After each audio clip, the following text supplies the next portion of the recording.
ပြည်ပကိုရောက်ရှိသွားတဲ့လူပုဂ္ဂိုလ်တချို့တွေမီဒီယာတွေနောက်ပြီးတော့အကြမ်းဖက်အစွန်းရောက်တွေကအခုချိန်ထိကိုတီတီကိုဆရာတော်ကြီးကိုအောက်လုံးထိုးပြီးတိုက်ခိုက်နေကြတော့မယ်တီတီကိုဆရာတော်ကြီးရဲ့အသက်ကအချင်းချင်းခါခါပြောပြီးသွားပြီ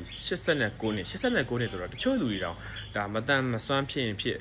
မနေရတော့တာများပါတယ်เนาะ89နှစ်ဆို90ပဲထားပါတော့အမိဝမ်းထဲကနေပြီးတော့ကျွတ်တဲ့အချိန်တွေမှာထည့်ပေါင်းနေဆိုလို့ရှိရင်ဆိုတော့ဒီ90လောက်ရှိတဲ့ဆရာတော်ကြီးကိုအမျိုးမျိုးအပြစ်တင်ဝေဖန်လို့မဆုံးတော့ဘူးဆရာတော်ကြီးကဘာလုပ်တယ်ညာလုပ်တယ်ဒါပေမဲ့တကယ်ဘေးအန္တရာယ်ကြုံတိုင်းလဲနာကစ်ပဲကြုံရေပဲကြီးငလင်ပဲလှုပ်လို့ဆရာတော်ကပဲဒီလူပုဂ္ဂိုလ်တွေကိုသူရသမျှဟာတွေအကုန်လုံးဆွန့်လွတ်လှူဒန်းတာဆရာတော်မှနောက်မှခြံထားခဲ့စီ generation တို့တားမရတို့မရှိဘူးလေအဲ့တော့ဆရာတော်ကအကုန်ဒီဟာတွေအကုန်လုံးကိုမြန်မာနိုင်ငံကြီးကိုအကုန်လုံးဝါကွက်အပ်ပြီးပေးခဲ့မှာဒီနေ့ဒီချိန်ထိလဲသခိုင်းတောင်ရိုးမှာရှိနေတဲ့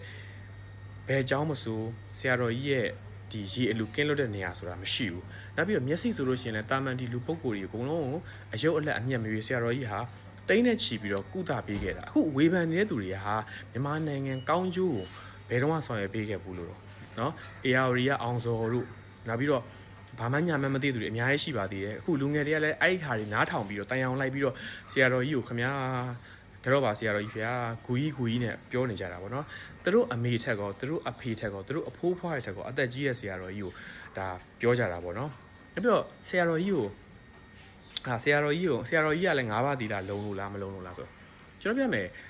သီလဆိုတဲ့နေရာမှာ228တော်ဝိနည်းသိက္ခာပုဒ်တွေရှိတယ်ဆရာတော်ကြီးမှာ228တော်ဝိနည်းသိက္ခာပုဒ်တွေနဲ့မရေတွက်နိုင်တဲ့တန်ဃာတော်တစ်ပါးရဲ့နေ့စဉ်ဆောင်တာဆိုတာရှိတယ်၅ပါးသီလကိုထည့်မပြောနဲ့အဲ့တော့ဆရာတော်ကြီးဟာသီလကောင်သမားတွေကိုပညာကိုအမှန်တန်ကြီးမားတဲ့အပြင်မြန်မာနိုင်ငံသားတွေအကုန်လုံးကိုတရားရည်အမြိုက်စေးတိုက်ကြွေးခဲ့တာဟာသူ့အသက်ငယ်စဉ်ဘဝကတည်းကနေတွက်မှဆိုရင်ဒါခုသာတော်တော်လေးကိုဒါကြာညောင်းခဲ့ပြီဖြစ်တယ်ဒါကြောင့်ဒီဆရာတော်ကြီးကိုဘာဖြစ်လို့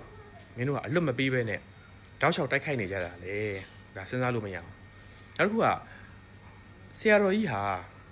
အစိုးရနဲ့ပေါင်းတယ်ပြည်သူလူထုပေါ်မှာဒုက္ခပေးတယ်လို့မင်းတို့ကတက်တည်ပြစရာဘာထောက်ထားရှိလဲ